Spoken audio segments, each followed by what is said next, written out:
مساء الخير. حلقة النهاردة مختلفة شوية، لأن اللي هتسمعوه مش مجرد قصة، ده اعتراف حقيقي من واحد عاش التجربة.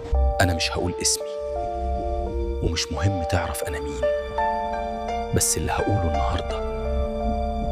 خلينا نبدأ من الأول خالص. إزاي واحد زيك يتحول من بني آدم عادي للحكاية الثقيلة اللي انت فيها دي؟ أنا ما كنتش عادي من البداية، الموضوع كان أكبر مني بكتير. أنا اتسلمت من وأنا طفل من غير ما أفهم أنا داخل على إيه. اتسلمت لمين بالظبط؟ يعني إيه الكلام ده؟